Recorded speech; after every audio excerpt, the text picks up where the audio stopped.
Hey everyone, welcome back to the channel. Thanks for tuning in for another episode. I've gotten a ton of questions recently. Actually, not even just questions.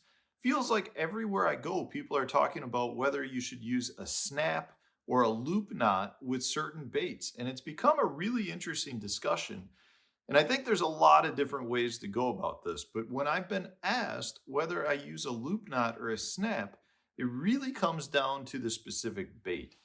There are some instances where I prefer to use, say, a snap, and then there's other instances where I absolutely do not want to use one. So I thought I would get into that today with you and hopefully at least provide you with my input on it. Doesn't make it right. It's just what I prefer to do. It's what gives me confidence. And as you guys know, I always feel like if you're doing something that you're confident in, especially in the sport of fishing, you're probably going to have better success. So when it comes to loop knots or snaps, this is my train of thought on it. First and foremost, generally speaking, to me, a loop knot or a snap is specifically made to allow the bait to have more movement when the bait has that movement in itself. So if you have a bait that imparts a lot of action, that's actually where a lot of times I prefer to throw the snap. So let's say with, say, a lipless crankbait or a crankbait in general, those are baits that have motion in themselves. You retrieve a crankbait, that crankbait's going back and forth because it's doing it on its own. You're moving it, the bait imparts the action. And when you have that loop knot or you have a snap, what that does is it really allows the bait to move more with less resistance. So yes, you're pulling on it, but as that bait moves, it has some freedom to move up that loop knot or up that snap. To me, that's important because that's what allows that bait to hunt or have some of that additional movement to impart some of those reaction strikes out of the fish. And I know there's probably a lot of you out there that say, well, don't you want more motion out of all the baits? Technically, I do, but there are some baits that generate more motion based on the angler's movements, whether that's a reel handle turn or whether that's from a rod tip movement. And that's kind of what I'm tend to go with. So as an example, with the hover rig, I don't like to throw a loop knot in those instances.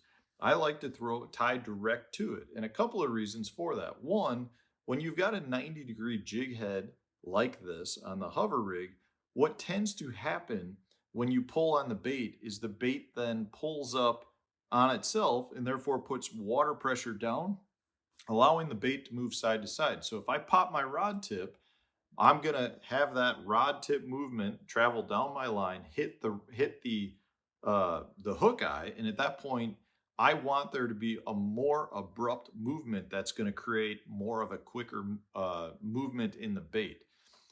I know this sounds small, but if you've got a loop knot or a snap, there's a little bit more play there. So that's going to reduce the movement of my rod. So if I don't snap the rod tip hard, let's say I'm just shaking it real slightly, a lot of times what can happen is that bait will just move on the loop knot, say, versus actually move side to side. So if I'm looking to impart the motion, I have much better direct effect on the bait if I tie direct to it.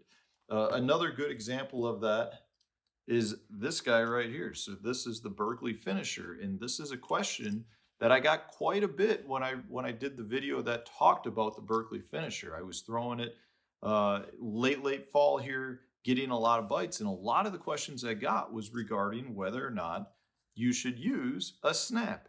Well, in that case, my original thought was, no, I don't think you should use a snap because when I'm popping the rod tip, I want to have as much direct effect as I can on that bait to create it the dart without having that potential little movement of a loop knot or a snap limiting or reducing that rod tip movement.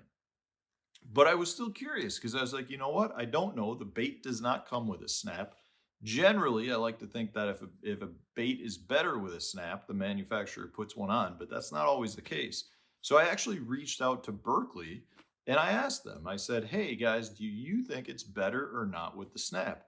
And what I found was they actually agreed with me and they said, we do not prefer the snap. We tested with a snap and without a snap, and what they found was exactly what I just said. With this bait, because you are imparting the action, that the bait moved less with a snap or with a loop knot. So from that standpoint, they prefer it without, which is why they do not add it. Now, the other thing I want to mention with that is to do a lot of times with how the bait sits in the water. So in this case, this is the Berkeley Finisher, and I've put a snap on it just to kind of show you. Now, in this case, with this bait, if the bait's just resting and I'm holding it, it wants to sit very vertical. It's going to sit very vertical because there's no resistance at all. That snap is allowing it just to hang freely. In my opinion, there is like no fish out there that sits vertical in the water. You occasionally might have some fish that are feeding at the surface, plucking something off the surface, but it's a split second where they're vertical. They're doing it just to feed. Generally speaking, I think you're much better off to have a bait that sits more horizontal in the water. You will get a much more horizontal presentation if you tie direct. It's the same thing with the hover rig. So if I've got my knot at the top of my hook eye in the water, this is going to sit much more vertical. Now I know I'm holding it here and it's this way, but if I had a loop knot, it would be much more up and down like that. But you can see my knot holds it in place and it wants to pull it back. So in the water, when you have a little bit more resistance, it will very much help your bait maintain a horizontal presentation. To me, that is much more natural. I do not want my bait sitting vertical in the water column just because that's not what fish look like in the water. So if I can get away without a snap and generally, or a loop knot, generally that is a bait where I'm imparting the motion. So a jig is another thing, where I would do it, or a Texas rig. But if I'm fishing something where the bait imparts the action on its own, whether that's a crankbait, lipless, even you could go like a jerk bait or a floating minnow, something like that. Those baits all have built-in movement. Therefore, you want to allow them the ability to move.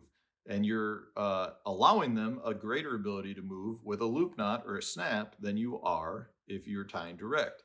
If I'm imparting the action, I tie direct. So that's how I break it down. I would love to know if you guys think I'm crazy, because I know that happens all the time. So put it in the comment sections. Do you agree? Do you disagree? What baits do you think have to have a loop knot? Or what baits do you think should not have a loop knot or a snap? I'd love to hear from you guys as well, and I'm sure some of the other viewers would too. So put that in the comment section. If you enjoyed today's video, hit the like button. Subscribe to the channel if you haven't already. Stay tuned. New video coming out tomorrow.